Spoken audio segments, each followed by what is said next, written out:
A little while ago, I made a video that talked about the top 7 mistakes that I see Canadians make when it comes to their CPP. And in that video, I covered 2 mistakes that relate to timing: taking CPP before age 65 and delaying your CPP until age 70. Since that video, I've had some folks ask me specifically about when it makes sense to delay your CPP until age 70. Most Canadians hit 65 and start claiming CPP without thinking twice. Maybe it's a habit, maybe it's fear, but here's the thing: that decision could be quietly costing them tens of thousands of dollars over their retirement. So what if I told you that waiting just 5 years could boost your monthly government retirement income by 42%, guaranteed for life? And deferring your CPP to age 70 isn't just a maybe it'll help idea, it's one of the most overlooked moves in retirement planning. We're talking about permanent increases, inflation protection, and smarter tax outcomes, all backed by math, not market luck. If you're thinking long-term about your retirement plan, this is a strategy worth understanding. So let's get into it. If you're new to my channel, welcome. I'm Jacqueline Ozdemir, a financial advisor here at Ferguson Financial Planning of CI Assante Wealth Management. I work with people who've built a solid financial foundation, but now want to make sure their money's working as efficiently as possible, especially heading into retirement. And one of the most underestimated yet powerful levers, knowing when and how to claim CPP, especially if you're thinking about delaying when to take your CPP. And in today's video, we're going to walk through all of that. I'll break down how CPP deferral actually works, how to figure out your break-even point, and how inflation protection quietly makes this strategy even stronger. We'll also look at how couples can coordinate timing their claims and how smart CPP timing can help you avoid the dreaded OAS clawback. If you find this video helpful, please hit like, leave a comment, and don't forget to subscribe and turn on notifications.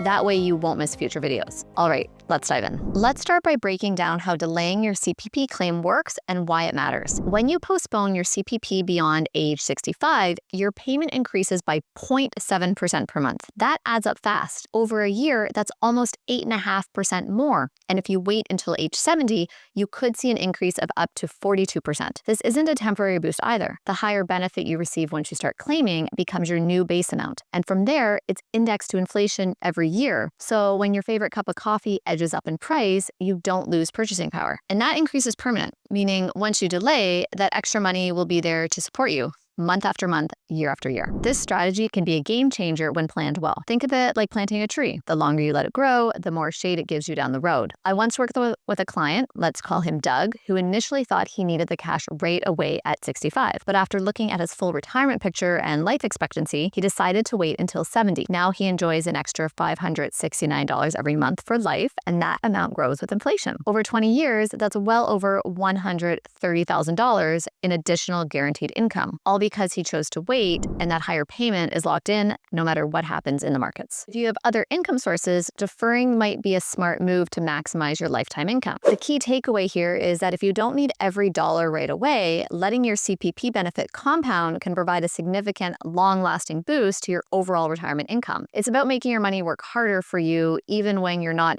actively earning. Now that we've covered how deferral boosts your CPP benefits, let's get into the nitty-gritty of figuring out when deferring starts paying off, the break-even analysis. This analysis asks a very straightforward question. At what age will my extra CPP payment catch up with or exceed the amount I would have received had I claimed earlier? Several factors can influence this calculation, including expected inflation, your investment returns, and very important, your personal and family health. For instance, if you expect to live well into your 80s, deferring might yield more cash in the long run. Let me explain with an example. Consider Sarah, who decided to delay her CPP claim until age 70. With the extra 42% boost, she misses out on a few years of payments. However, by around age 80, the compounded increase makes up for those missed payments, and every year thereafter adds significantly more income compared to if she'd taken CPP at 65. Even quick resources like the Government of Canada's CPP Guide recommend rigorously exploring these calculations to understand the break-even point. Importantly, break-even isn't just about numbers. It also speaks to personal needs. Some might find the extra income unnecessary if they need cash sooner due to other short-term requirements. For others,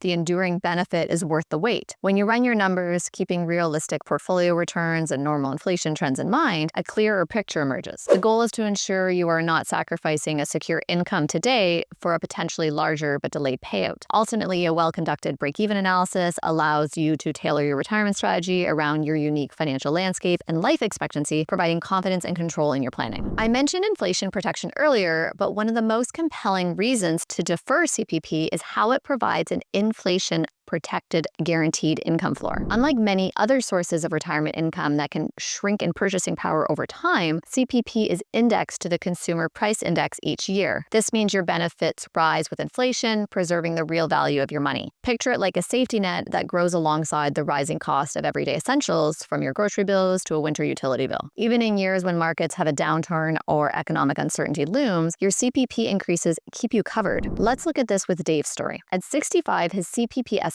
was $1,200 a month. He chose to wait until age 70, so his starting CPP payment jumped by 42% to $1,704 a month. Now layer in inflation indexing. After 3 years, with inflation running at roughly 3% a year, his CPP rose to about $1,862. No applications, no hassle, just an automatic raise each January. Compare that to taking CPP at 65. By age 73, the same inflation math would have lifted his earlier start to roughly $1,520 a month. That's a gap of about $340 every month at the same point in time. And it's built on an inflation-protected base that keeps rising automatically. And in a rough year for his portfolio, Dave trimmed his RIF withdrawals to avoid selling his investments at a loss. His CPP still rose with inflation, covering the hydro bill and the grocery run, and that's the income floor at work. A higher inflation-protected base that keeps climbing so you're not forced to sell investments just to pay for the basics. Indexing does more than add dollars, it changes how you plan. A chunk of your cash flow becomes automatic and rises each year with CPI. No forms, no guesswork. You can line that up with the non-negotiables, property tax, utilities, groceries, so your essentials are funded by a check that keeps pace with prices. With that base covered, you can dial back RIF withdrawals to be just the minimum in weak markets and avoid selling at the worst time, letting your investments recover. It also makes tax work simpler. Smoother withdrawals,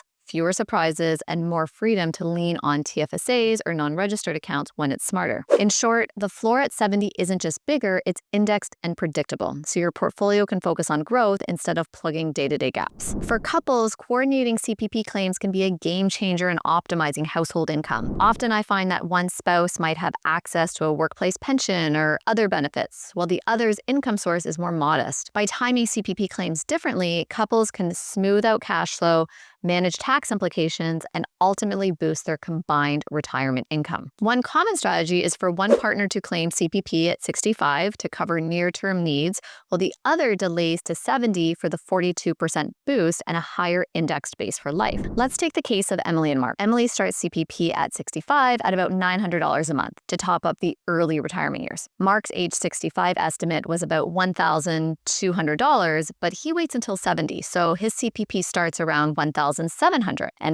a month, the 42% uplift. And then it's indexed from that higher base. From 65 to 69, they set a simple target for fixed bills and groceries, then use modest RIF withdrawals to fill the gap. On average, that meant drawing roughly $1,000 to $1,200 a month from the RIF while markets were healthy, manageable, and it kept their portfolio intact. Once Mark hits 70, their guaranteed income jumps materially. They trim RIF withdrawals to just the minimums, which lower their taxable income and helps their savings last longer. To tighten the tax side, once both are receiving CPP, they apply for CPP pension sharing. This is a service through Service Canada, separate from CRA's pension income splitting.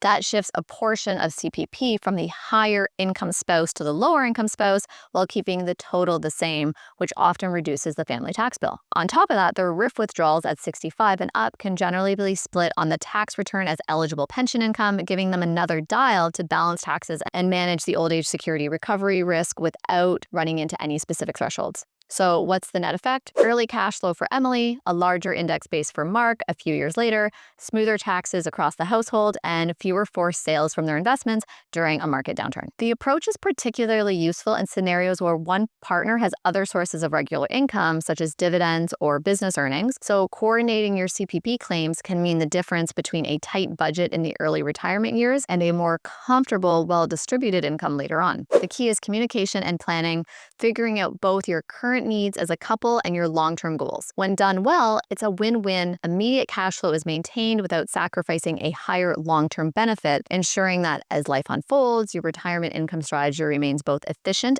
and effective. Another important factor to consider is how deferring your CPP claim can help manage tax liabilities, particularly when it comes to minimizing the risk of OAS clawbacks. The old age security benefit comes with a clawback mechanism where higher incomes can trigger repayment of a portion of that benefit. By delaying CPP, you may be able to reduce the amount you need to withdraw from other accounts like your RRSPs or investments early in retirement, and this can help keep your taxable income below the threshold that triggers the clawback. Imagine this scenario with Louise. At 65, she wants about $6,000 a month after tax. Instead of turning on every income source at once, she defers her CPP and uses a mix of targeted RRSP withdrawals up to the top of her current tax bracket and TFSA withdrawals to keep her reported income in check. Those early RRSP withdrawals reduce the size of her RIF later, which lowers the mandatory withdrawals at age 72. When she finally starts CPP at 70, the higher index payment replaces part of what she was taking from her RIF, so her total income stays steady without jumping over the old age security line. If she's married, they also have 2 extra dials: RIF pension income splitting at tax time and CPP pension sharing through Service Canada to spread income more evenly. The result isn't magic, it's sequencing. Use RRSPs earlier at reasonable rates, let CPP start later from a higher base, and keep OAS intact by avoiding avoidable spikes. Rinse and repeat each year with simple guardrails. Watch your total income against the current OAS threshold, favor TFSA withdrawals when you're close to it, and keep RIF withdrawals smooth instead of lumpy. Done right, you'll pay less recovery tax over time and keep more of every inflation index dollar working for you. At the end of the day, delaying your CPP isn't just about squeaking out a few extra bucks. It's a thoughtful, math-backed move that can supercharge your retirement income for decades. By deferring to age 70, you're looking at a 42% permanent bump in income, indexed to inflation, and layered with big tax planning advantages. And for many Canadians who have other income sources to bridge the gap, this delay creates a more stable, more efficient retirement foundation. I covered several examples of how you can use strategies in very real ways, whether that be balancing long-term gains with near-term needs, avoiding higher tax brackets and OAS clawbacks, and building predictability into your finances. And that's the real takeaway. CPP deferral isn't one size fits all, but when it fits incredibly well. If you're juggling different income streams or trying to stretch your dollars widely, then this strategy deserves a closer look. Sometimes making a careful choice today buys you comfort and flexibility for the next 25 years. And that's where I'll leave it for today. If this topic sparked a few questions, that's a good sign. So tell me this, are you leaning toward deferring your CPP now or still unsure if it works for your situation? Drop your thoughts or questions in the comments. I read them all, and your question might help someone else too. And hey, if you're wondering how all this applies to your specific setup, your income streams, your corporate structure, your tax brackets, then don't leave it to guesswork. Tap the link in the description to book a discovery call. We'll walk through the numbers, weigh your options, and see if CPP deferral deserves a spot in your retirement plan. If this video helped you think differently about your long-term income, give it a like and consider subscribing. I've got more videos coming on tax smart retirement planning legacy, tax smart retirement building, legacy building, and making your money work smarter for the long haul. Thanks for watching, and I'll see you in the next video.